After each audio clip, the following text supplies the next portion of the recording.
नमस्कार दोस्तों, आज मैं आपको बैसाख मास में नित्य नियम से सुनी जाने वाली धरती माता की 5 कहानी सुनाने जा रही हूँ। प्रेम से बोलिए धरती माता की जय हो, बैसाख मास की जय हो।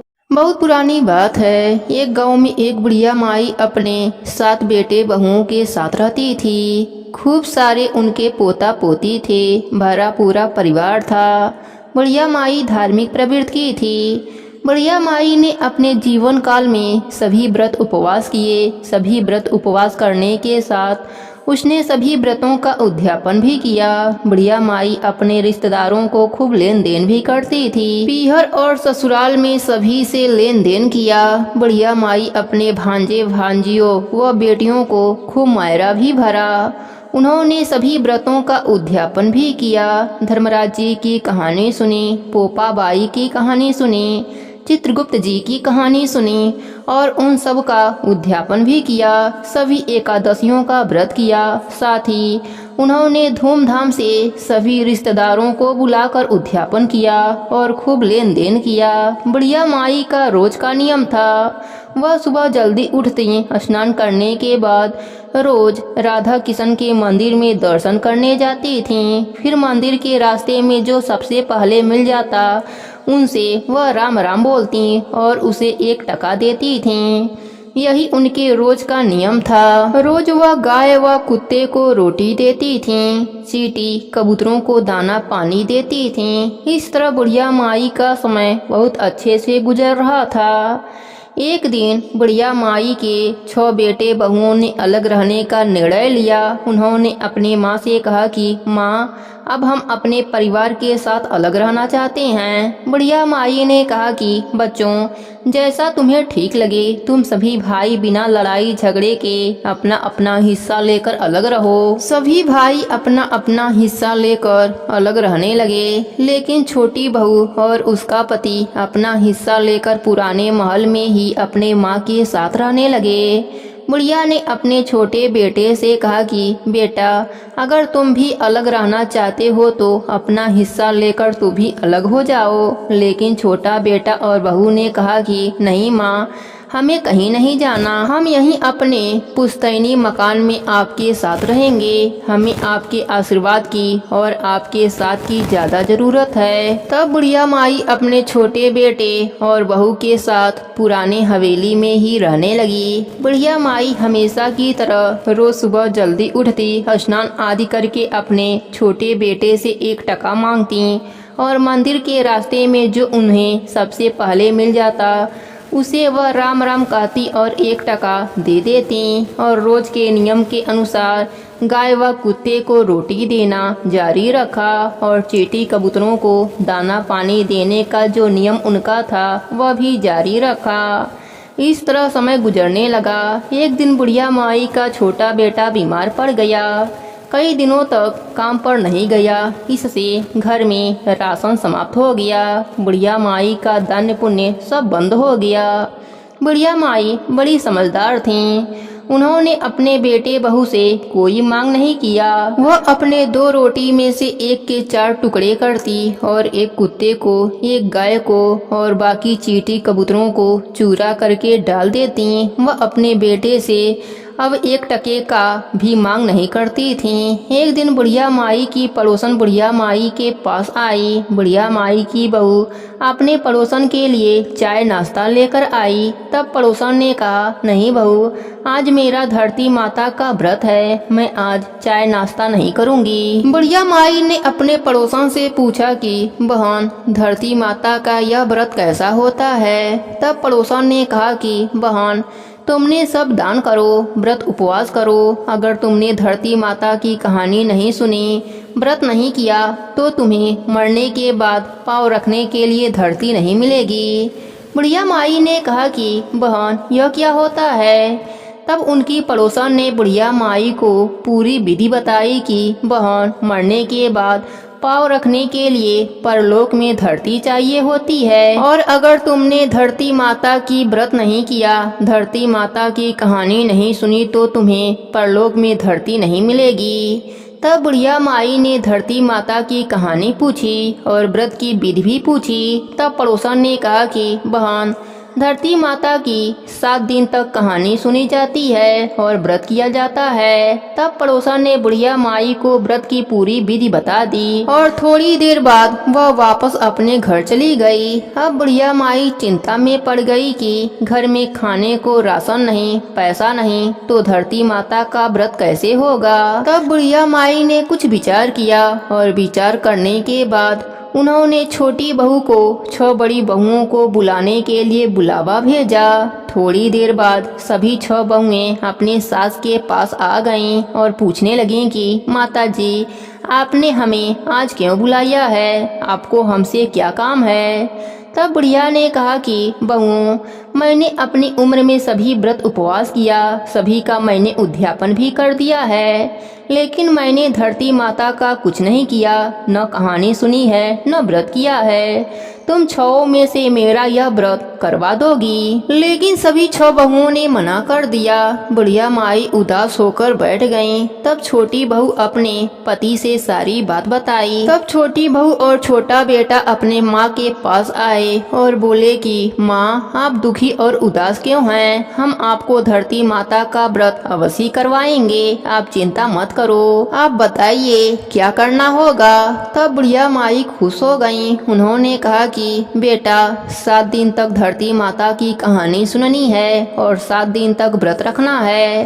पीपल के पेड़ के पास 1.25 हाथ जितना जमीन खोदकर उसके ऊपर 1.25 मीटर लाल कपड़ा, 1.25 मीटर सफेद कपड़ा बिछाकर उसके ऊपर रोली, मौली, चावल, नारियल 11.25 रुपए रखकर कहानी सुनते हैं और कहानी दूसरे से सुनते हैं और 7वें दिन उसी को भोजन करा के पूजा के सारे सामान उसी को दे दिया जाता है।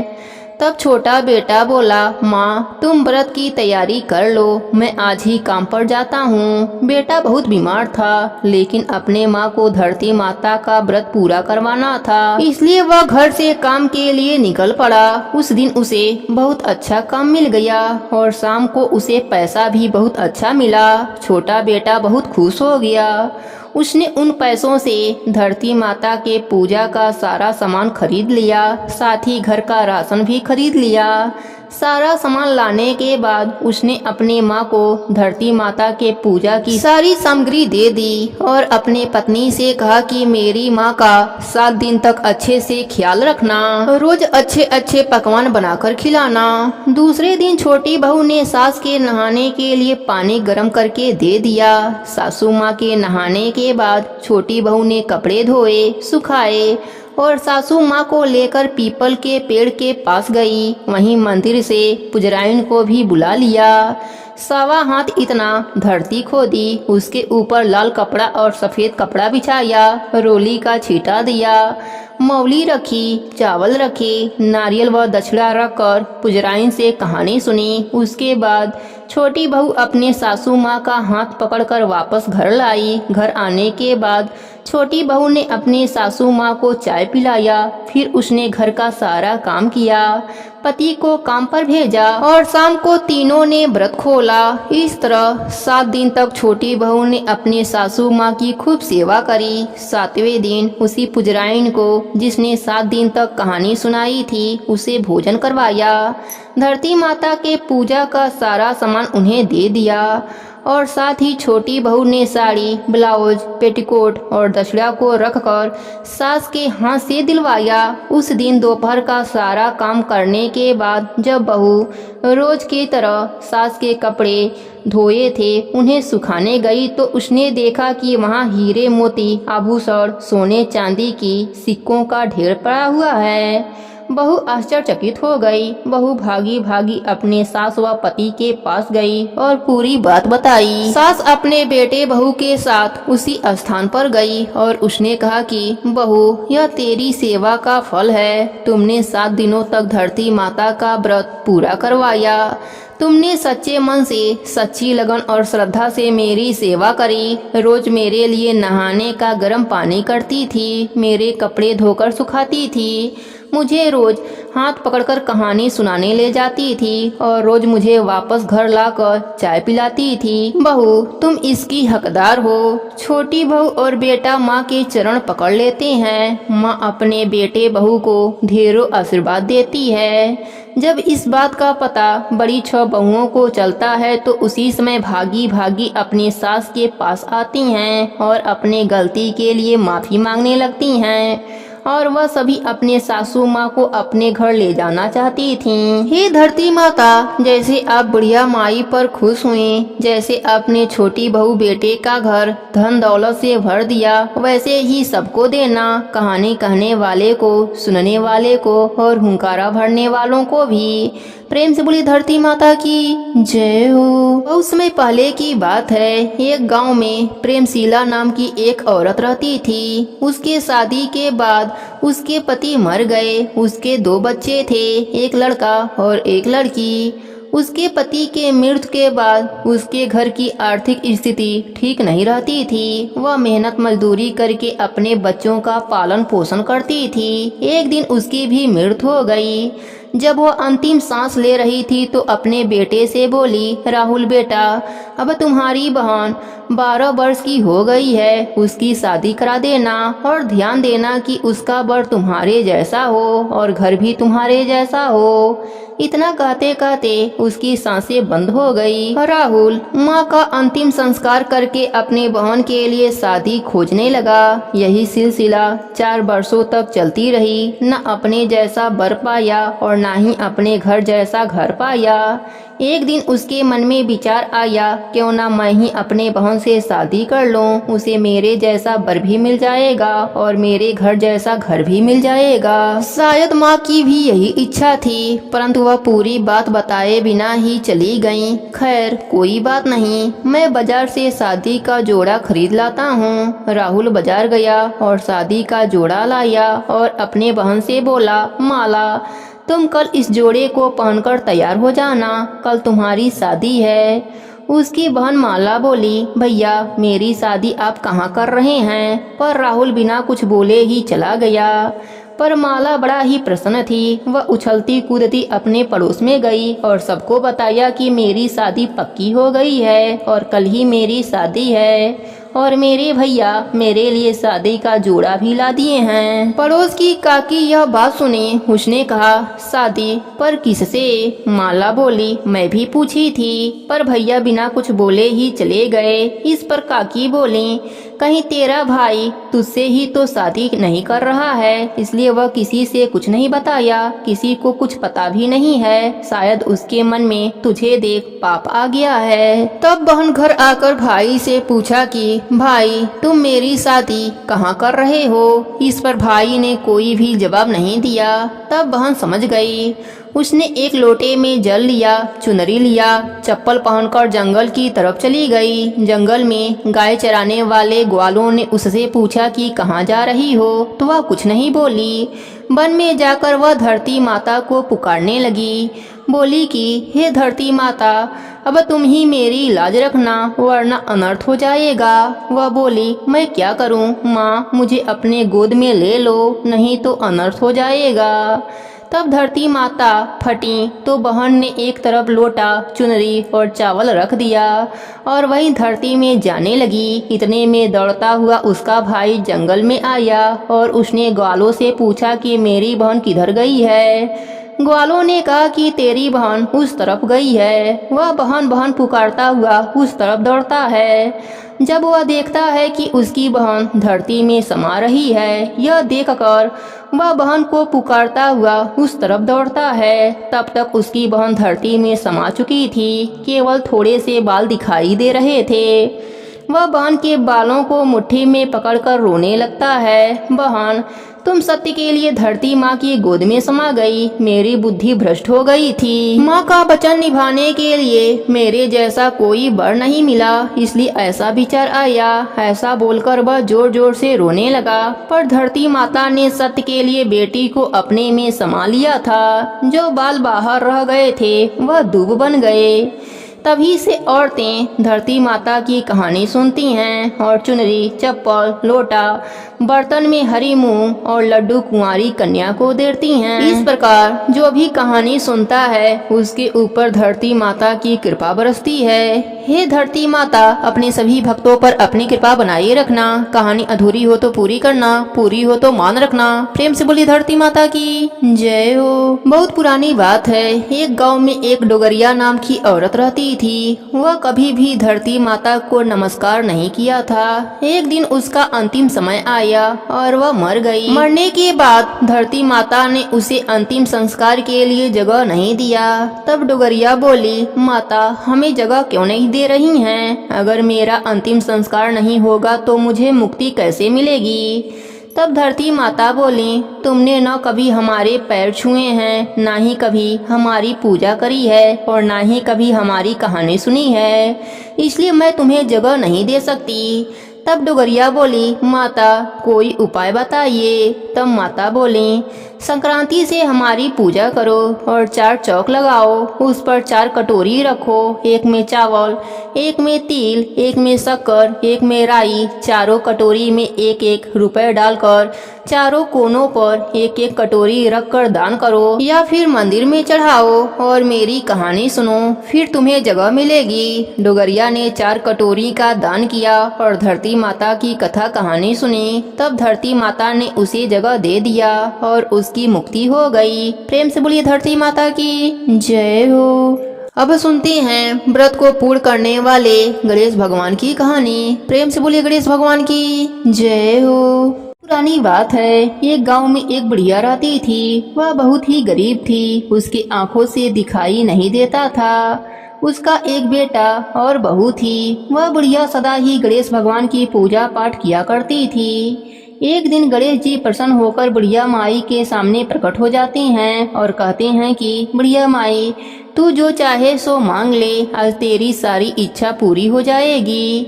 तब बुढ़िया माई बोली कि प्रभु मुझे तो मांगना नहीं आता, मैं कैसे और क्या मांगूं? तब गणेश जी कहते हैं, कोई बात नहीं, मैं कल फिर से आ जाऊंगा, तब तुम मांग लेना, तब तक तुम सोच लो।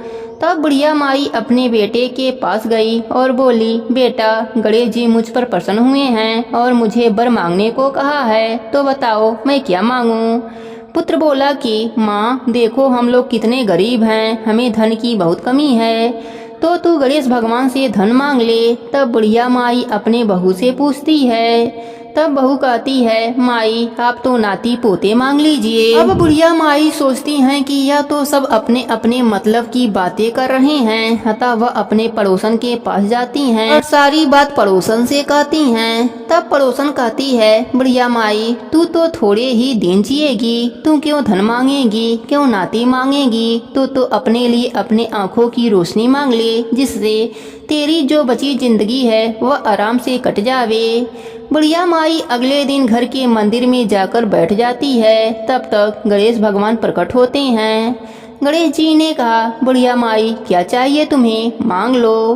तब बुढ़िया माई कहती हैं, हे प्रभु यदि आप मुझसे प्रसन्न हैं तो आप मुझे 9 करोड़ की माया दें, निरोगी काया दें, अमर सुहाग दें, आंखों की रोशनी दें, नाती दें, पोता दें और सब परिवार का सुख दें और अंत में मोक्ष की प्राप्ति दें। यह सुनकर गणेश भगवान बोले कि बुढ़िया माई तुमने तो हमको ठग ही लिया, फिर भी जो तुमने मांगा है वह सब तुम्हें मिल जाएगा। गणेश भगवान इतना कहकर अंतर ध्यान हो गए। बुढ़िया माई ने जो कुछ भी मांगा था वह सब उन्हें मिल गया। हे गणेश जी महाराज, जैसे आपने बुढ़िया माई पर प्रसन्न होकर बुढ़िया माई की सभी मनोकामनाएं पूर्ण कर दी, वैसे ही अपने सभी भक्तों पर अपनी कृपा बनाए रखना। कहानी अधूरी हो तो पूरी करना, पूरी हो तो मान रखना, सबके व्रत को पूर्ण करना। प्रेम से बोलिए गणेश भगवान की जय हो। वैशाख मास की जय हो। अब सुनती हैं लपसी तपसी की कहानी। प्रेम से बोलिए राई दामोदर की जय हो। एक लपसी था, एक तपसी था। तपसी तो भगवान की तपस्या करता। लपसी रोजाना 1.25 सेर हलवा बनाकर भगवान को भोग लगाकर टाली हिलाकर जीम लेता। एक दिन दोनों में झगड़ा हो गया। लपसी बोला मैं बड़ा हूँ, तपसी बोला मैं बड़ा हूँ, क्योंकि मैं भगवान की तपस्या करती हूँ। उतने में नारद जी आए और बोले कि तुम्हारा फैसला मैं करूँगा।